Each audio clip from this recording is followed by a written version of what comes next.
ये कहानी एक डायन की है।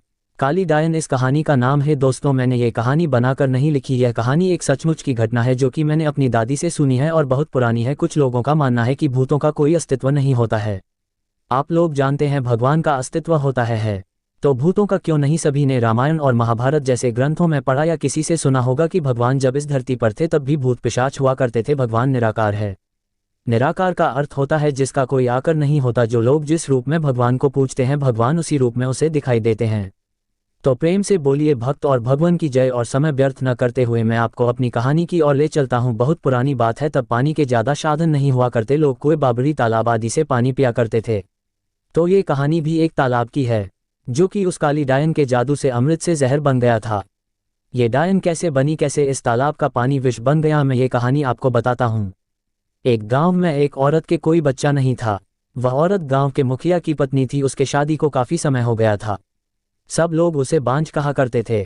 सारे गांव वाले उसका मुंह भी नहीं देखना कहते थे कि इसका मुंह देख लिया तो पूरा दिन बेकार चला जाएगा। पर मुखिया की पत्नी थी इसलिए लोग थोड़ी बहुत बातचीत कर लिया करते थे।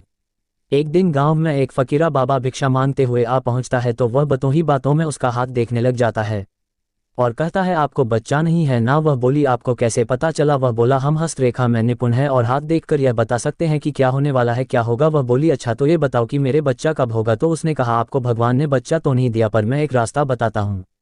वह सुनो, अमावस्या की रात को किसी एक ऐसे लड़के की बलि पीपल के पेड़ के नीचे दो जो अपने माँ बाप के एकलौता पुत्र हो और उसके खून से अपने बाल धोना। फिर कहना, ए प्यासी आत्माओं, ये बलि मेरी तरफ से स्वीकार करो और मुझे एक पुत्र दे दो।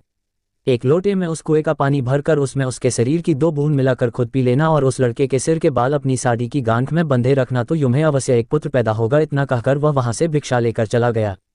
उस दिन के ठीक 3 दिन बाद अमावस्या थी। उस औरत ने वही किया जो उस बाबा ने बताया था। उसने अपने देवरानी के लड़के की बलि दे दी और खून की 2 बूंदें पानी में मिलाकर खुद पी लिया और उस सिर के कुछ बाल को काटकर अपनी गांठ में बांध लिया और बिना पीछे मुड़े अपने घर आ गई। सुबह गांव वालों को पता चला कि मुखिया के भाई के बेटे को किसी ने मार के वहां फेंक रखा है। जब ये बात मुखिया और उसके भाई ने सुनी तो वह नंगे पैर दौड़ पड़े। धीरे धीरे सारा गाँव इकट्ठा हो गया। उस लड़के की माँ का रो रो बुरा हो गया था।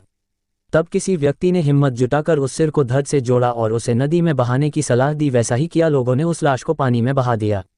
सब लोग यही कह रहे थे, किसने किया, ये सब कैसे हुआ? सब लोगों के लिए ये घटना चिंता का विषय बन गई थी।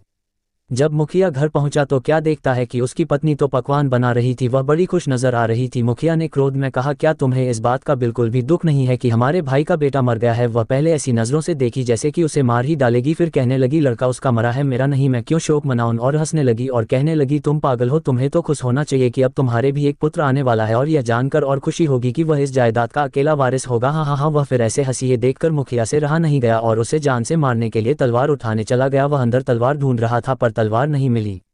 जब वह पत्नी के बेद के पास पहुंचा तो क्या देखता है कि सारे कपड़े खून से लथपथ हैं और तलवार भी वही पड़ी है और उस पर खून लगा है। वह ये सब देखते ही समझ गया कि यह सब इसने पुत्र प्राप्ति के लिए बलि दी है। उसने उसे मारने का विचार बनाया कि अभी मैं इसको मार दूंगा तो सब लोग मुझे गलत समझेंगे, और वह वहां से चला गया। उस दिन से गांव में ऐसी ऐसी घटना होने लगी। किसी की भैंस मर गई, किसी ने उसे मार डाला और उसके शरीर के अंग इधर उधर फैले पड़े जैसे कि किसी ने उसे नोच नोच कर खाया हो। तो किसी दिन किसी का कुत्ता, किसी का बच्चा, तो किसी की बकरी मर गई और उसी तरीके से वह मर रही थी जिस तरीके भैंस को किसी ने मारा था। ऐसी घटना से सारा गांव परेशान था। किसी को ये समझ नहीं आ रहा था कि आखिर हो क्या रहा है।